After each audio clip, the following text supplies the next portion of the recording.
할렐루야. 아멘. 하나님께서 분명히 오늘 우리에게 필요한 말씀을 함께 하실 줄 믿습니다. 아멘. 여러분, 최근에 우리 사회가 치를 떨게 했던 사건 기억나시죠? 부산에 20대 또래 여성을 살인하고 시신을 훼손하고 유기한 혐의를 받고 있는 정유정 사건입니다. 올 가정의 달 5월 26일이었죠. 그 가정의 달이 한창일 때 정유정은 과외 앱을 통해 가지고 물색한 피해자, 자기 또래입니다. 20대 여성 접근하죠. 정말 무작위로 접근을 합니다. 과외를 받기를 원하는 여중생처럼 위장을 하고 직접 찾아가서 준비한 흉기로 전신을 무려 110번이나 찔러서 살해를 합니다. 이게 영화가 아니고 현실이에요. 그래도 이런 끔찍한 사건 사고가 하루다 멀거다 하고 일어나기 때문에 대수롭지 않게 여기면서 넘어갈 뻔했습니다. 그런데 여러분, 이 정유정이 살해를 하고 난 후에 너무 생기발랄한 그 모습이 노출되어지면서 전 국민의 공분을 샀죠. 자, 그 생기발랄한 모습 영상이 함께 담겨있는 포함된 뉴스 영상 먼저 보도록 하겠습니다.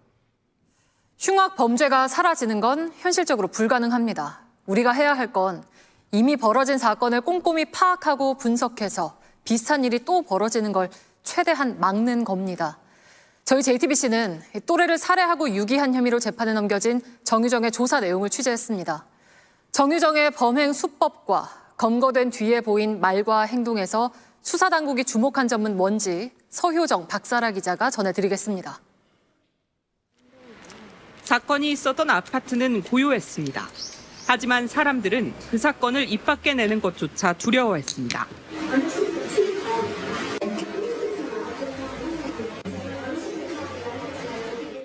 검찰에 따르면 정 씨는 범행 과정에서 피해자를 흉기로 110회 넘게 찌르는 잔혹함을 보였습니다.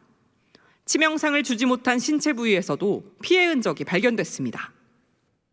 손바닥을 칼 끝으로 콕콕콕콕 찔른 게 여러 개 있어요. 그러니까 저항이 없는데 찔른 거예요. 시신을 버리기 전에는 저 발랄한 지문 모습. 감식을 피하기 위해 관련 신체 부위도 자른 걸로 파악됐습니다. 잔혹하고 치밀했던 정 씨의 수법은 범행 이후에도 이어졌습니다.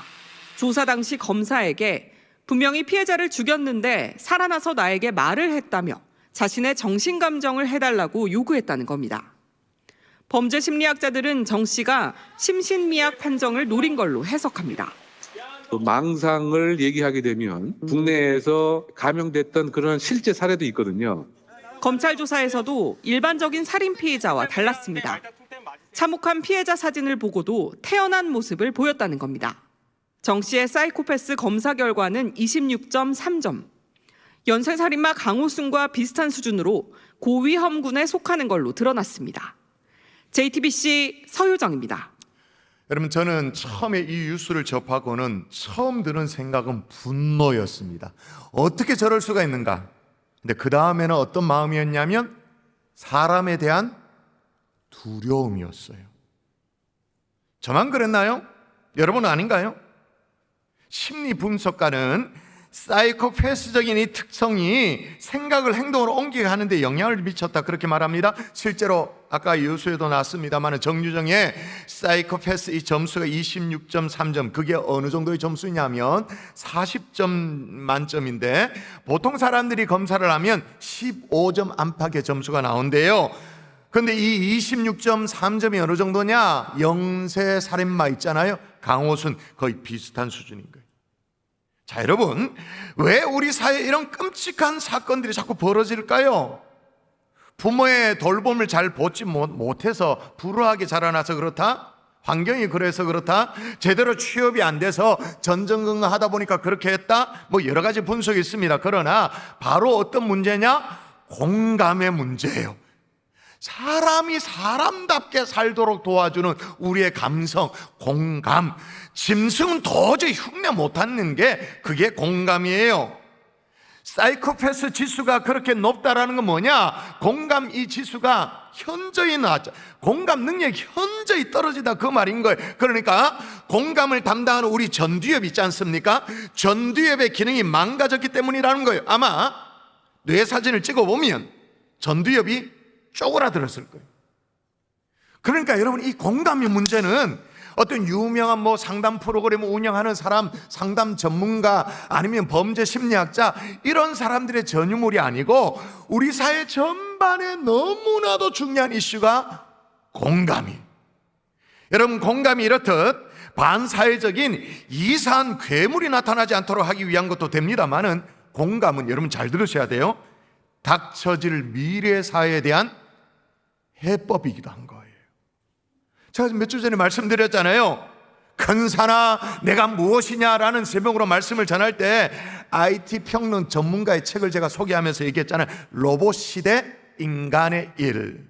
그 저자는 로봇 시대, 그러니까 인공지능 시대에 사람이 사람다움을 지키면서 아름답게 살아가는 방법이 뭐냐, 뭘로 제시했냐면, 인공지능이 참여하는 영역에 로봇과 경쟁하는 것은 어리석은 일이라는 거예요.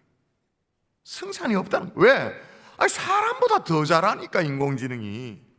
거기다 지치지도 않아. 노조도 없어. 그러니까 뭐 가성비 완전 갑이죠. 정말 저렴한 비용으로, 뭐 예를 들면 시급 얼마 이런 것도 없어. 전기세만 내면 되는 거예요. 그러니까 뭐 그걸 경쟁하려고 하면 안 된다는 거예요. 저자는 뭐라고 말하냐면, 인공지능이 대체할 수 없는 인간만의 영역에 집중해야 된다, 그렇게 권면을 해요. 그러면 제가 몇 주 전에 말씀을 전할 때 세 가지를 소개하면서 이 자리에 어린 자녀들 등 부모님들 잘 들으십시오라고 부탁도 했잖아요. 첫 번째는 뭐냐? 새롭게 생각하는 창의성. 두 번째, 신기함에 감동하는 호기심.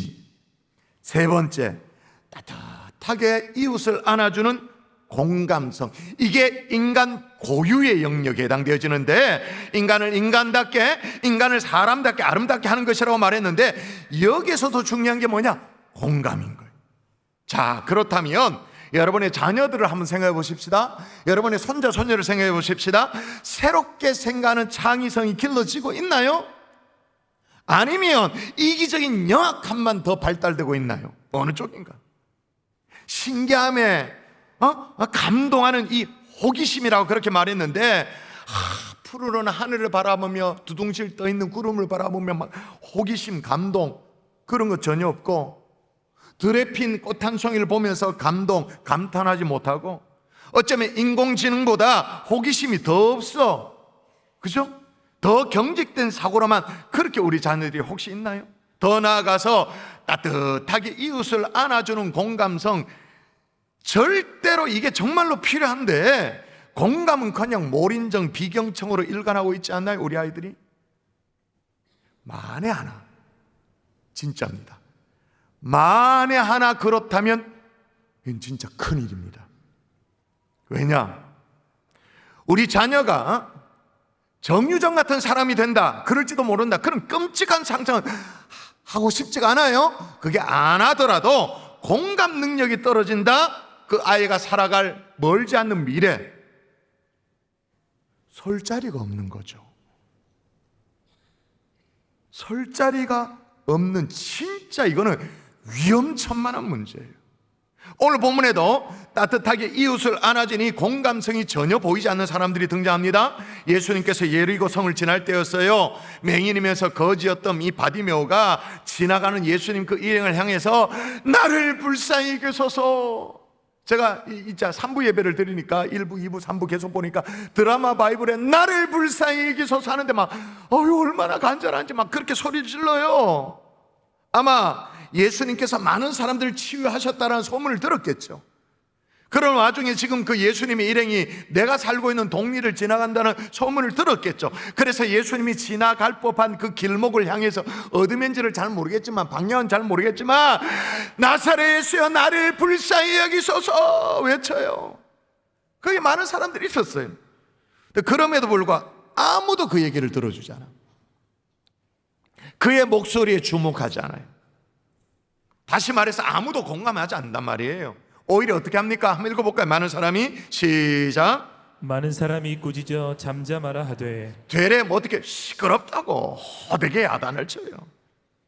여러분, 예수님 당시에 이런 사람들을 보면서 야, 사람들이 이렇게 인정머리가 없나, 어떻게 그럴 수가 있나 라고 이제 생각하죠. 그러면서 넘길 수도 있어요. 뭐 그래도 괜찮을 수는 있어요. 그러나 지금은 상황이 진짜 완전 다릅니다. 여러분, 우리 사회가 생각해 보세요. 한 번도 경험해 보지 못한 코로나 3년, 단절된 3년을 보냈습니다. 어떤지 지금 사회 병리적인 현상이 막 구석구석에도 불쑥불쑥 어두운 데서 막 튀어나올 줄 몰라요. 이미 튀어나오고 있죠. 공감 능력이 결여된 어떤 괴물이 튀어나올지도 몰라요. 혹 그게 아니어도, 괴물이 아니어도 인공지능 시대 이미 도래했는데 AI 시대에 사람만이 할 수 있는 이 공감마저 우리 아이들을 못 해내면 인공지능에 밀리는 거예요. 밀려 설 자리가 없어. 그럼 어떻게 되겠어요? 사회에 대해서 비관적이죠. 시니컬하게 반응하죠. 그렇게 갇힌 세상에 살겠죠. 그래서 막 홧김에 어떻게 합니까? 110번 찍어 찔러보고 막. 어떻게 하면 좋아요? 지금은 진짜 조금 늦었을 수도 있는데 급하게 방향을 바꿔야 됩니다. 정말로 위기감을 느끼고 과감하게 자녀 교육의 방향을 바꿔야 할 때예요. 어떻게 바꿔야 되냐? 따라 하십시다. 공감지능을 키워라. 공감지능을 키워라. 예, 따라 하십시다. 공감지능을 키워라. 공감지능을 키워라. 여러분, 지금은 IQ 지수, 지능 지수 이런 게 중요할 때가 아니에요. 성적표 등수 이런 게 중요한 게 아니에요. 온 나라가 막 시끄러운 뭐 수능 시험에 킬러 문항을 넣느냐 빼느냐 이런 게 중요한 게 아니에요. 아이들의 공감 지능을 어떻게 높여줄 수 있는가, 이게 너무너무 중요해요. 제가 이 얘기하면 이런 또 얘기를, 목사님 그러면 어느 학원에 가면 됩니까?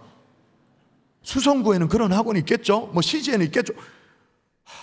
답답해. 완전 결이 다른 교육을 얘기하는 거예요. 사람 됨의 문제를 얘기하는데 학원, 어느 학원 보내면 되느냐 물어보면 내가 어떻게 얘기해야 됩니까? 근데 이 문제가 오히려 우리 아이들의 미래를 결정지어요. 너무너무 중요한 문제예요.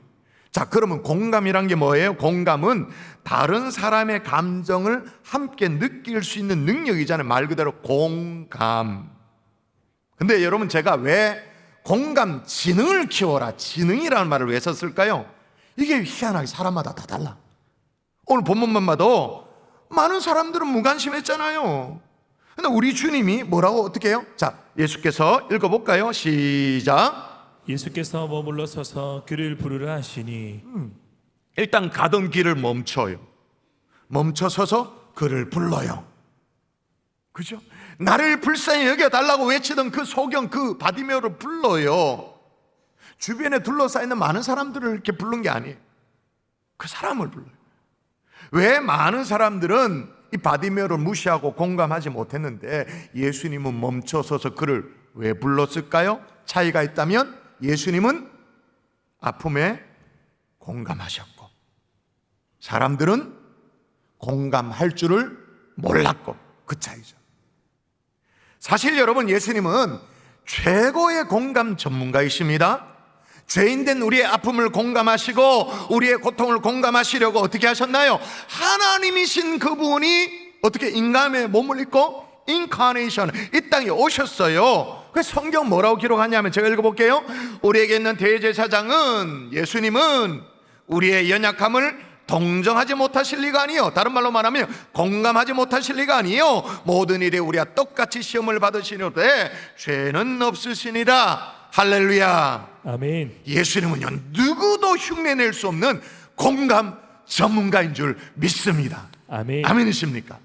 제가 이렇게 얘기하면요, 오늘 공감이 주제이니까 이렇게 대답해요. 아, 예수님입니까?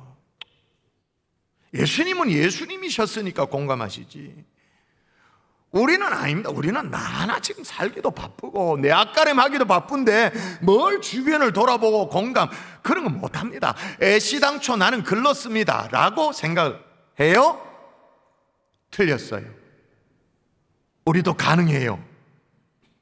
하나님은 이미 우리 속에 처음 창조 때부터 어떤 인자를 집어넣어 놨어. 그 때문에 가능해. 그게 뭐냐면 예전에도 소개한 적이 있었는데 거울 뉴런이라는 게 있어요. 과거에는 그런 게 있는지도 몰랐거든요. 근데 이제 뇌과학이 발달되면 이게 있다는 걸 알게 되었어요. 여러분, 뉴런이라는 게 뭐예요? 뉴런? 신경 전달 세포잖아요. 뇌에 있는 세포, 뉴런.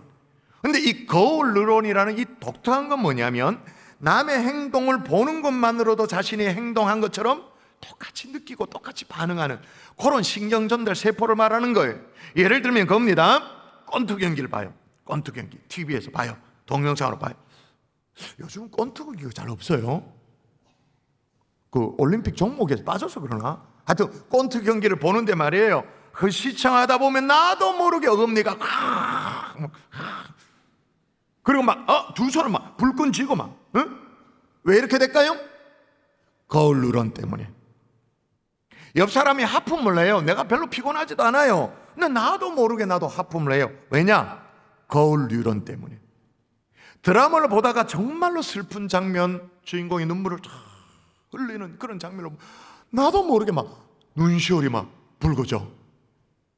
여성 호르몬이 많아져서 그런 게 아닙니다. 뭐 그럴 수도 있겠습니다만은 거울 뉴런 때문에 그런 거죠. 자, 그러므로 여러분, 하나님은 창조 때부터 처음부터 우리 속에 공감할 수 있는 그런 존재로 우리를 만드신 줄 믿습니다. 아멘 하십니까? 아멘. 지금 공감을 설교하고 있는데 지금 설교가 전혀 공감이 안 되고 있는 중이죠. 여러분이 아멘을 안 한 거 보니까 뭔 소리를 하는지 모르겠다 지금 그런 느낌. 근데 문제는 뭐냐? 거울 뉴런이 거울이니까 깨지는 경우가 있어요. 깨지는 경우. 당연히 반응을 해야 되는데 뭘 보면 반응이 돼야 되는데 아무 반응이 없는 거예요. 거울 뉴런이 깨진 거예요. 성경에도 그런 예가 나옵니다. 성경에 나오는 예 한번 읽어볼까요? 자 공감해 주이소. 한번 읽어봐 주이소. 시작. 우리가 너희를 향하여 피리를 불어도 너희가 춤추지 않고 우리가 슬피 울어도 너희가 가슴을 치지 아니하였다. 아멘. 예수님도 이게 너무 탄식이 됐던 거예요. 뭐라고 말하냐면 피리를 불면 당연히 춤을 춰야 되잖아요. 춤추지 않는다고. 슬피 울면 당연히 함께 옆에서 울어야 되는데 아무 반응이 보이지 않는 거예요. 왜 그런가? 거울 뉴런이 깨진 거예요.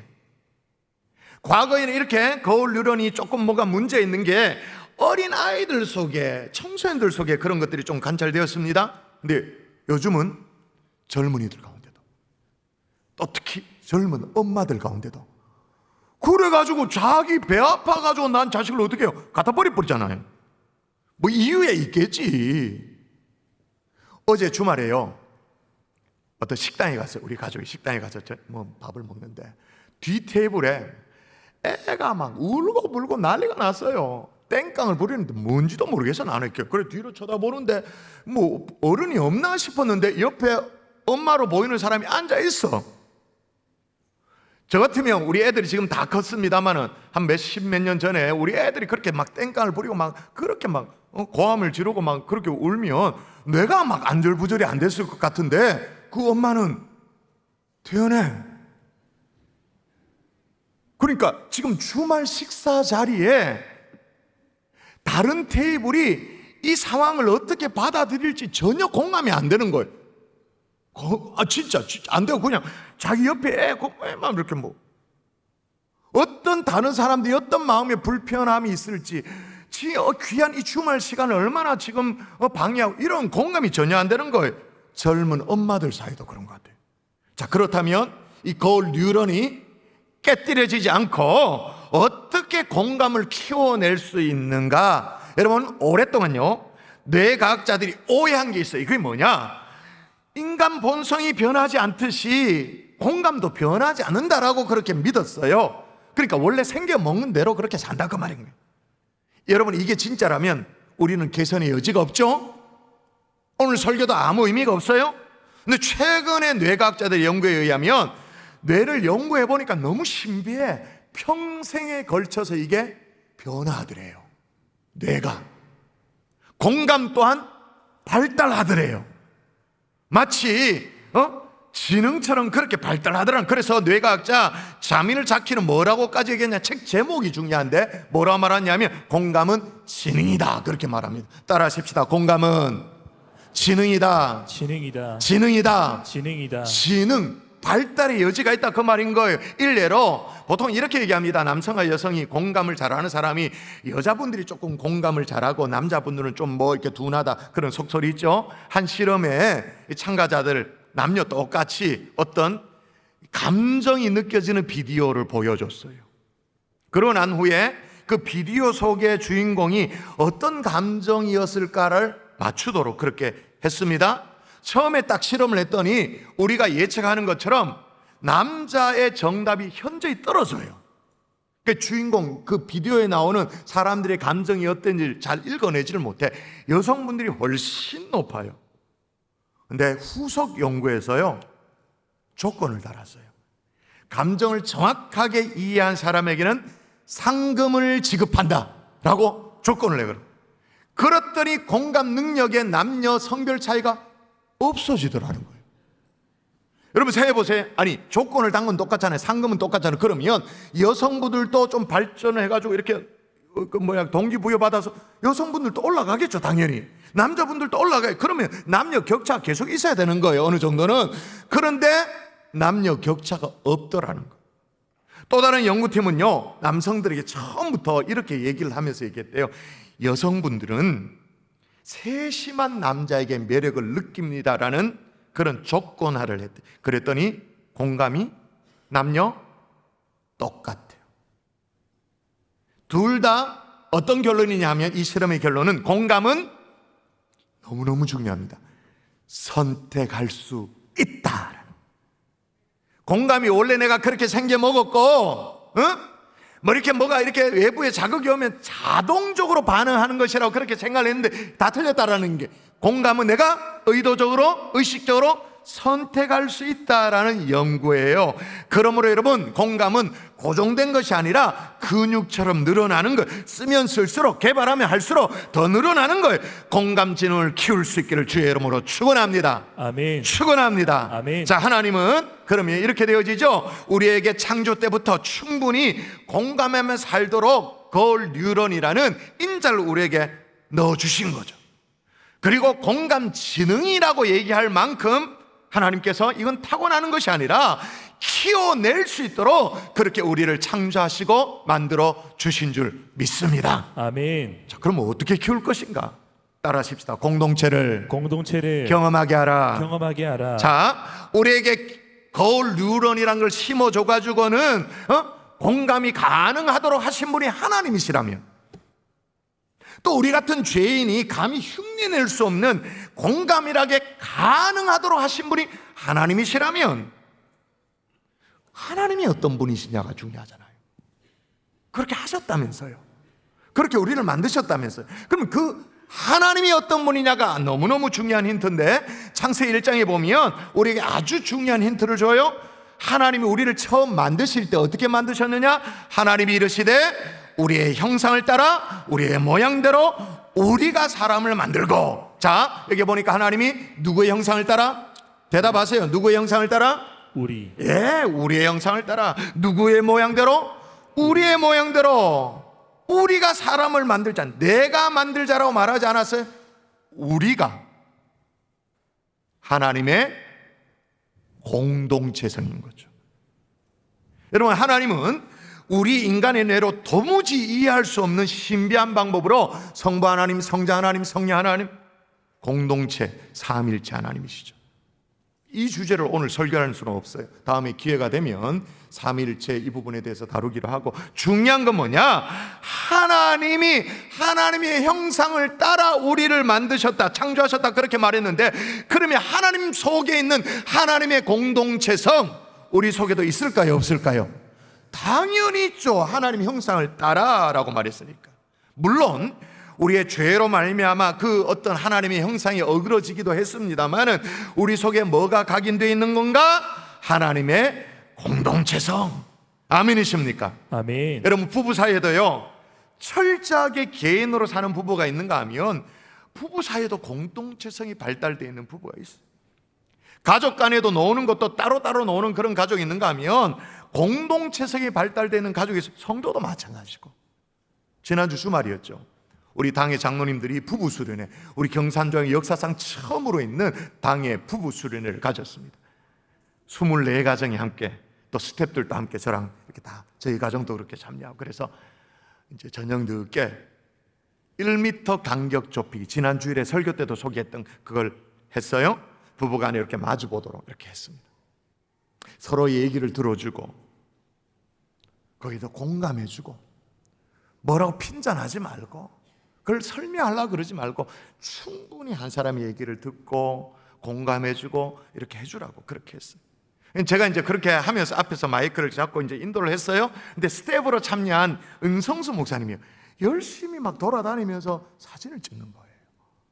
이제 그 24 가정이니까 스텝들도 하니까 막 50명이 넘거든. 그런데 조그만한 공간에 막 이렇게 복잡하게 앉아 있는데 그 사이를 비집고 들어가면서 부부가 함께 손잡고 있는데 막 카메라를 들이미니까 제가 앞에서 인도하면 좀 마음이 불편하더라고요. 왜냐하면 그 시간이 장로님 두 부부가 딱 손을 잡고 진짜 진솔한 얘기를 나누는데 자꾸 막 사진을 찍으니까 그랬거든요. 근데 다 끝나고 나서 나중에 이제 숙소에 밤늦게 왔는데 밤늦게 단톡방에 그때 찍은 사진을 쫙 올려주는 거예요. 우와, 이런 모습이었구나, 이거였구나, 느낌이 확 와. 한번 보여주세요. 장로님 부부가 맞잡은 손이에요. 24가정이.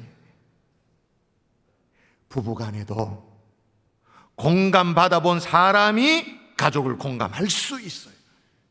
공감받아본 부모가 자녀를 공감할 수가 있어요.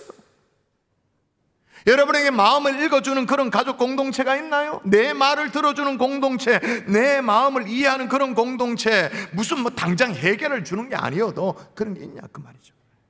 아직도 쓸쓸하게 혼자 생활하고 혼자 신앙생활하고 있다면 어떻게 될까요? 살기는 살 거예요. 근데 어떻게 해요? 공감 지능이 현저히 떨어지지. 어떻게? 나이가 들면 건망증이 찾아오는 것처럼 공감 지능이 점점 떨어지는 거예요. 그리고 어떻게 해요? 매력이 없는 어른이 되는 거예요. 왜 저러나, 눈살이 찌푸러지는 그런 어른이 되는 거예요. 성경에도 그래서 경고해놨습니다. 한번 읽어볼까요? 홀로 있어. 시작. 홀로 있어 넘어지고 붙들어 일으킬 자가 없는 자에게는 화가 있으리라. 또 두 사람이 함께 누우면 따뜻하거니와 한 사람이면 어찌 따뜻하리야. 아멘. 여러분, 근데 잘 들어보세요. 과거에는요, 공동체를 경험하라라고 말했는데 경험하려고 애를 쓰지 않아도 이거는 자동이었습니다. 왜냐하면 이미 가정이 작은 공동체였기 때문에. 하다못해 저희 가족만 해도 제가 2남 2녀의 막내였기 때문에 자녀들 넷이랑 부모님까지 해서 6명이면 그 자체가 공동체였어요. 저는요, 거의 필요한 모든 학습을 가정에서 다 배웠습니다. 배워야 될 인간관계, 그죠? 배워야 할 사람으로서의 예절, 배워야 할 어떤 뭐랄까 위기관리. 여러분, 제가 위로 누나가 둘이 있었습니다. 형님이 있었습니다. 그 사이에서 살아남으려면 얼마나 제가 위기관리를 잘했을까요? 예? 소위 말해서 눈치란 걸 얼마나 제가 눈치도 좀 볼 줄 알고 사람 기분을 살필 줄도 알고 그러다가 분위기 파악을 못하면 어떻게 해요? 시컨 두들겨 맞기도 하고 뭐 그런 거잖아요. 그렇죠? 근데 오늘날의 아이들은요, 그런 공동체 자체가 없어. 집집마다 하나야. 제가 몇 주 전에 퀴어 반대 시위를 할 때 제가 생방송을 이끌어 가야 됐잖아요. 3시간을 이끌어야 되니까 무슨 수로 3시간을 이끕니까? 그래서 막 자료를 막 준비해서 그렇게 갔어요. 혹시나 싶어가지고 통계청 2022년 자료를 가임이성 여성 1명당 출산율에 조사를 해갔죠. 그래서 이제 생방송하면서 마지막 퀴즈를 이 문제를 냈는데 한국의 가임 여성 출산율 0.78. 한 명이 안 돼. 0.78. 그럼 OECD 국가는 어떻게 되냐? OECD 국가 평균이 1.59명. 반토막밖에 안 되는, 이건 정말로 국가적인 재앙이에요. 진짜 위기예요. 뭐 이게 고령화 사회가 다가온다, 인구 절벽이 이런 것도 위기입니다만 우리가 정말 그거는 국가적인 문제고 우리는 우리 가정을 생각해 보면 우리 애에게 위기예요. 싹 다 혼자예요. 그러니 공감 능력을, 지능을 키워나갈 방법 자체가 없어. 저는 한 번씩요, 참 식당에 보면 이제 밥을 먹는데 애 앞에 휴대폰 패드 이렇게 딱 올려놓고 이렇게 그런 경우가 있죠. 와, 너무 안타까워가지고 강력한, 그 어린 시절부터 그 강력한 영상신호에 내가 지금 막 쩔고 있는 중이거든요. 피곤. 애는 모르죠. 좋다고 달라고 쪼르지만 아이의 뇌는 지금 막 쪄들어가고 있는. 여러분, 그 시간이 식당에서 엄마 아빠랑 같이 밥 먹는 시간에 얼마나 부모와 교감하는 얼마나 중요한 시간, 그 소중한 시간에 그 패드를 이렇게 애 앞에, 어린애 앞에 이렇게 세워놔. 왜 세워놓을까요? 내가 이런 얘기하면 돌로 얻음 지 밥 쉽게 편하게 먹으려고. 그거 말고 더 있어요? 자기 편하게 먹으려고 좀 조용시켜가지고. 여러분, 어린 시절에 강력한 뇌신호가 아이의 뇌를 완전 다 박살내. 좀 더 크면 어떻게 될까요? 더 강력한 영상신호를 요구하죠. 그래서 뭐예요? 게임에 몰두해요. 바로 몰두해요. 전두엽이 박살나. 게임에 자기는 게임 캐릭터 박살내면서 두들겨 패고 막 하지만 자기네 아이들의 뇌가 공감 지능을 관장하는 이 전두엽이 박살나요. 며칠 전에 이런 기사가 떴잖아. 보세요. 한번 보세요. 제목이 뭐예요? 베란다서 소변 보는 윗집에 아치 진동. 이를 어쩌죠? 알고 보니까 윗집에서 베란다 밖으로 오줌을 싸는 거예요. 그러니까 아랫집에 유리창이 막 허옇게 막 엉망이야. 그리고 지린내도, 이걸 바깥 유리창을 어떻게 호수 어떻게 청소를 해요? 지린내가 막 진동하고. 왜 그런 짓을 하는가? 그 이유 중에 하나가 뭐냐면 윗집 학생이 컴퓨터 게임을 하다가 화장실을 가면 게임이 중단되잖아요. 그럼 어떻게? 옆에 창문을 열고 방향을 틀고 싸. 여러분, 내신 1등급이면 뭐해요? 그럼 뭐 하냐고요? 함께 이 세상을 살아갈 줄 아는 공감 능력이 전혀 없는데. 여러분, 이건 단순히요, 이런 뉴스를 보면 야, 애가 진짜 개념이 없다, 야, 예절이 없다, 이렇게 쉽게 생각하죠. 그런 차원이 아니에요. 아예 공감 능력이 없는 거예요. 그리고 나면 게임도 나중에는 시들룩해집니다. 그럼 어떻게? 더 자극적인 영상 신호 어디에 손을 대요? 남녀 상관이 없습니다. 포르노에 손을 대죠. 그럼 어떻게 해요? N번반 사건 이런 것만 연루되어지죠.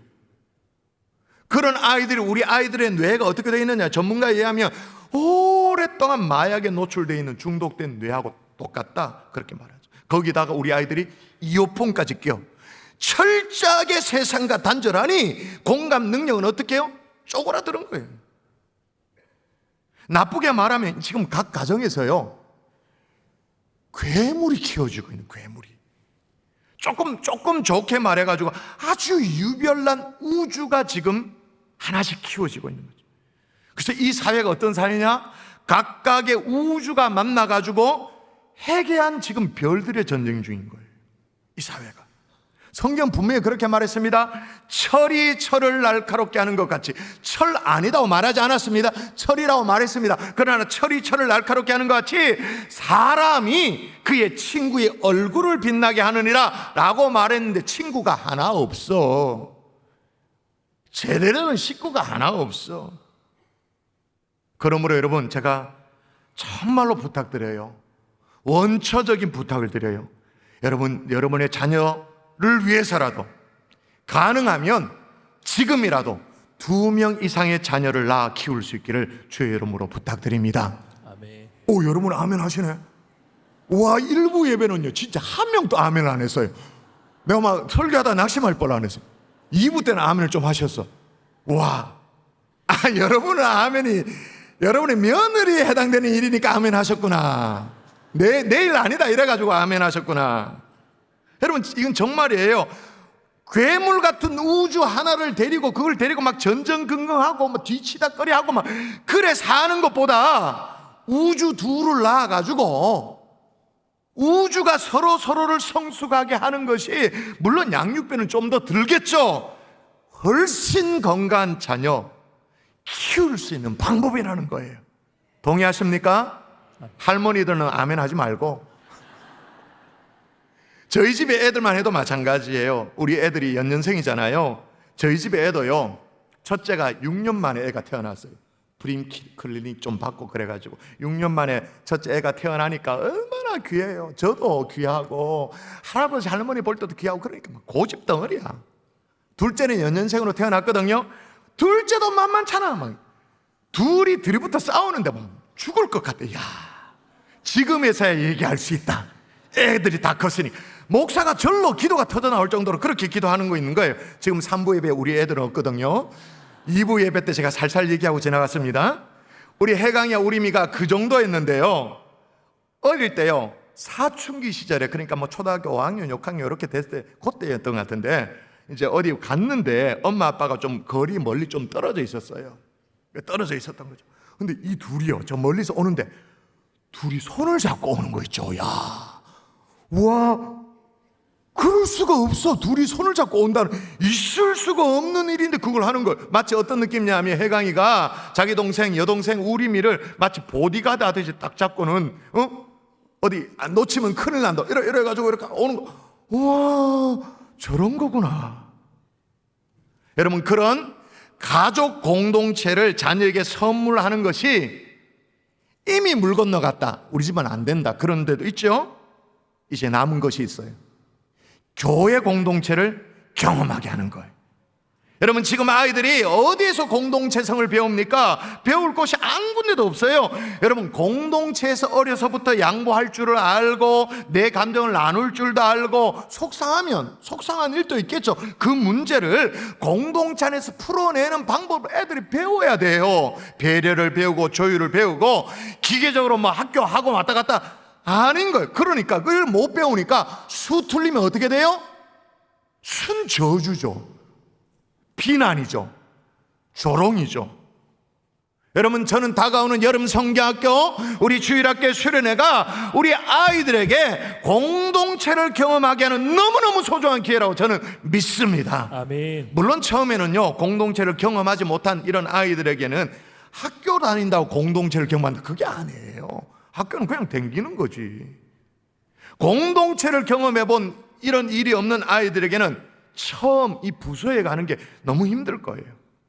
사실 우리 아이들이요, 부모 옆에서 대예배를 드릴지언정 부서 예배, 어린이 예배, 중등부 예배 적응을 못해.